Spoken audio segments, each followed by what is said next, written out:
May dumating tayong tropa, pag-grupo natin. Hindi ko alam po kung ito ang ano. Hindi ko alam kung anong art ito. Talit natin. So shoutout kay brother. Shoutout kay Cap.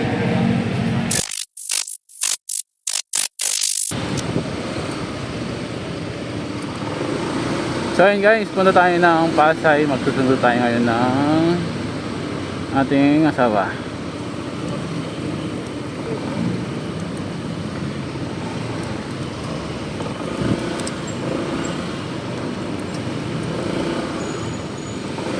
So yan, ginagawa yung kalsada dito sa ano, sa BGC. Mga kable siguro to. Nice yung mga kable. Ay, lalim ng hukay oh. So sana hindi umulan. So diretso tayo sa ano, tayo sa 5th Avenue tayo dadaan. So oras natin ano 4:50 ng hapon. So yan, kung makikita nyo, tinaas ko ulit yung side mirror ko kasi uwi tayong Pangasinan bukas. So mas komportable ako pag ganyan, pagka ano, bumubiyahe ng malayo.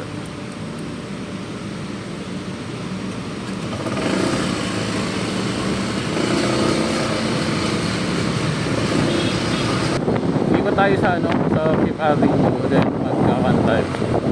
Diretso tayo na Kalayaan. Medyo mas maganda yung view kasi dito eh. Pero naman tao yung nakikita ninyo sa video natin. Sus, nako po. Mga parking. Tumaking sa gitna. 26 tayo. So nasa 26th Street tayo mga master na.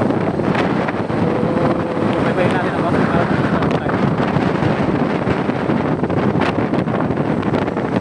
Ito ko lang medyo magandang view dito sa Pipa.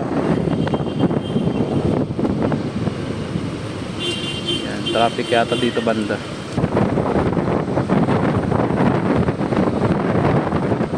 So yan, galing tayong trabaho, kakaulit natin.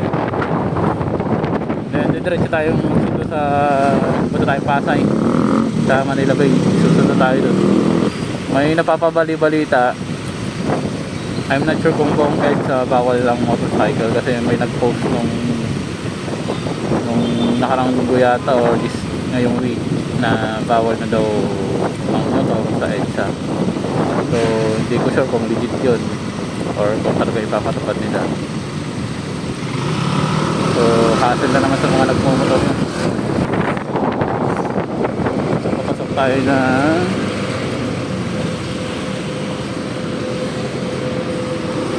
ito tayo sa 5th Avenue, then mag 32nd Street tayo. Kalabas tayo ng ano, para makalabas tayo ng Kalayaan tayo. Then tsaka tayo mag-EDSA, doon tayo lalabas pa EDSA.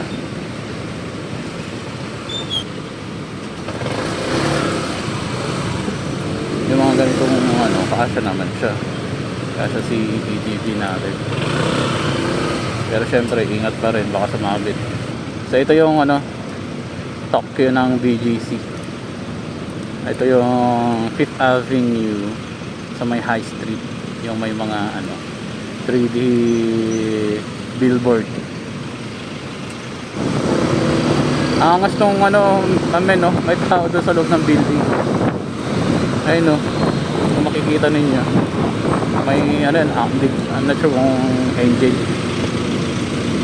Parang anghel siya eh. Nakapalda siya ng puti.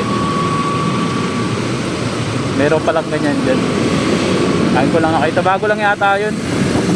Ang laki.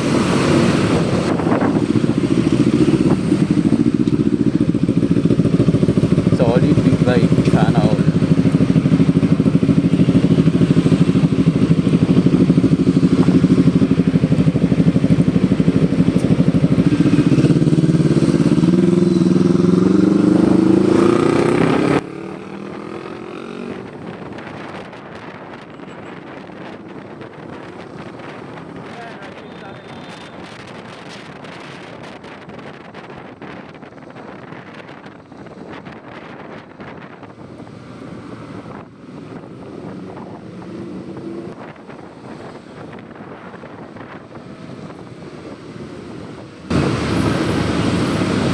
pakaliwa tayo. Pa EDSA.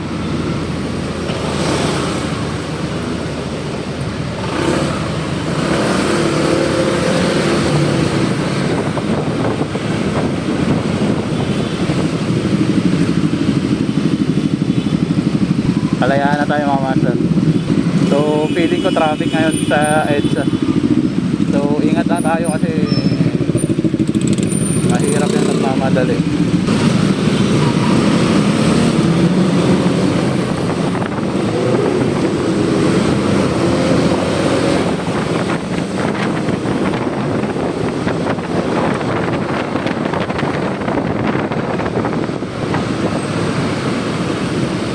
Nabutan tayo stoplight.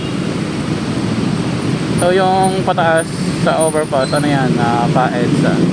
Palabas ng EDSA sa Pasay, may ADV 169. May napanood ako sa sa YouTube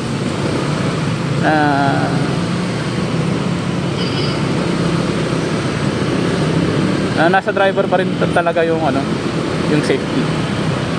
So maganda pa rin yung manual. Yung kumbaga ikaw yung nag-iingat, hindi yung system. So EDSA na tayo mga master, no? So yun nga, balik tayo sa topic. Sabi nga dun sa napanood kong video,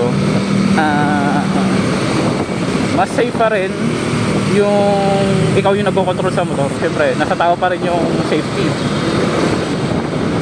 Yung nasa pagmamaneho, pagdadala pa rin, nasa hinete pa rin yung safety ng ating motor. Siguro ano na lang yung yung sa safety feature, yung safety feature ng mga bagong motor ngayon is kumbaga parang double ingat. Ganun na lang yung pero nasa pa rin, nasa attitude pa rin ng driver yung safety.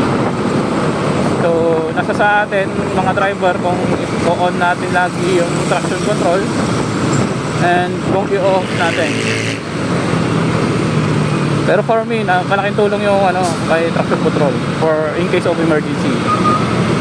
Tulad ng mga malayo nating mga binabiyahe is malaking tulong yun. Katulad kong malayo biyahe. So yung dali ng traffic ko dito sa sa EDSA tunnel, Ayala, maluwag. Hindi ko lang alam sa may Pasay kung grabe yung traffic doon. Kasi doon mostly yung maraming sasakyan dahil sa terminal.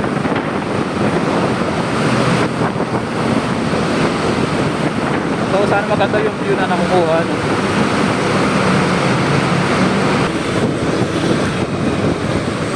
Pinagkabigayan. Mamen, parak mamen, pagbigyan mo mamen.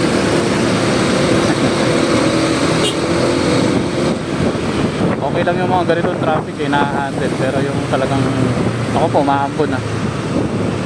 Parang umaambon mga ay tumulo. Sana umabot tayo sa sa Manila Bay nang hindi na uulanan. Shout out kay paring shout out sa Bobit na naka ATV 160.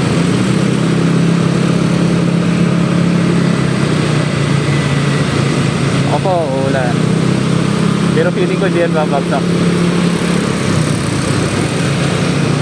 Nasa likod yung ulap eh.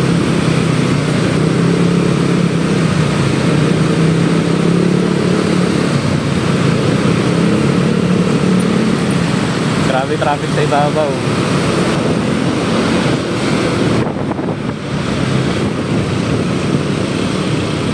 Kailangan natin pumuntot dito.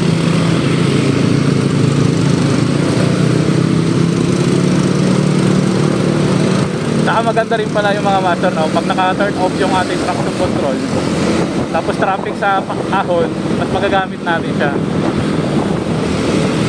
Kasi mas malakas yung bata, lalo na pagka naka-standby yung makina natin. Mas nagagamit siya.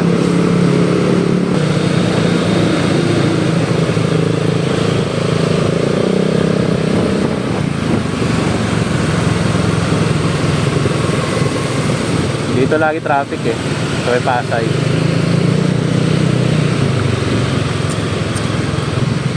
Ganda ng ulap mga kap. Hindi ko alam kung ulan yun o aninag lang ng araw.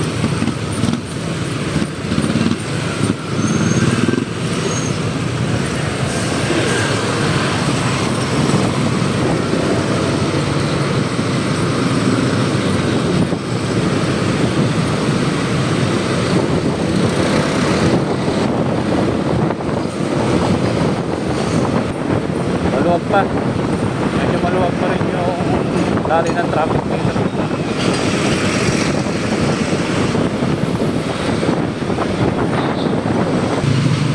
Tsaka pansin ko pala pagka naka turn off yung traction control, maganda rin yung hatak niya pagka traffic. Talaga. Hindi siya pigil.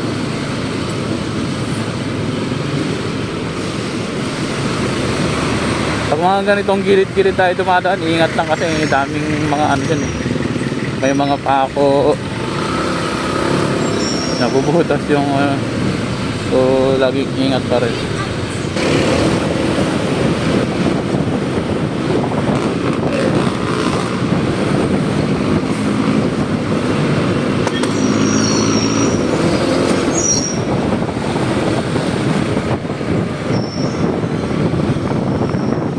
So time check tayo for 37. May parak sa harap. So,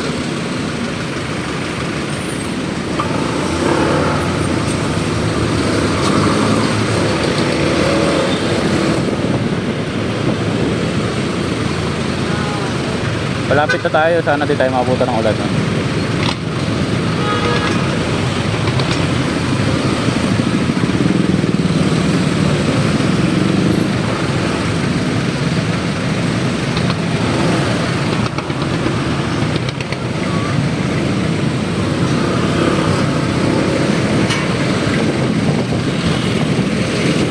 Ang daming jeep.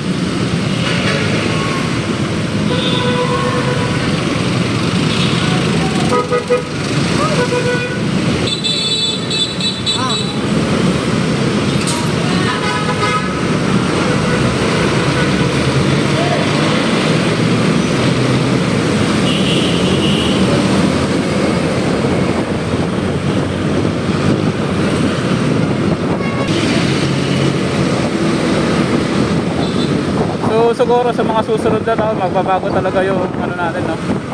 Yung sa kasanayan natin sa pagbiyahe kasi yung mga jeep nga kung matutuloy na maalis sila, makukulan sila ng mga practice sa mga master, is magbabago talaga kasi hindi naman lahat makakuha ng modern jeep eh. So mostly bus ang makakaan, mga yan, mga carousel, bus ang sasakyan talaga ng mga tao. Saka yung mga ano, mga nauna ng naka-modern jeep.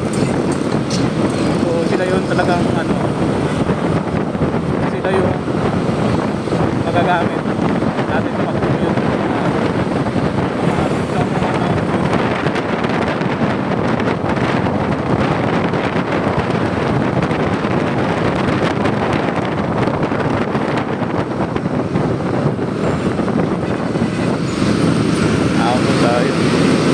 Dito na, malapit na tayo sa Mawa, no? Malapit na tayo.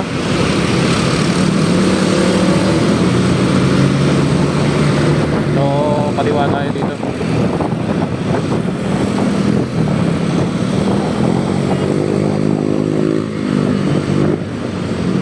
Hindi ko alam kung anong tawag ng street na to eh.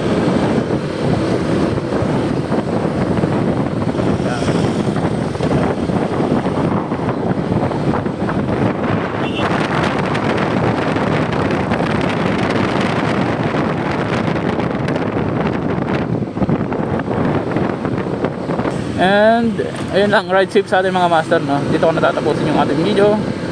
Ride safe, tara!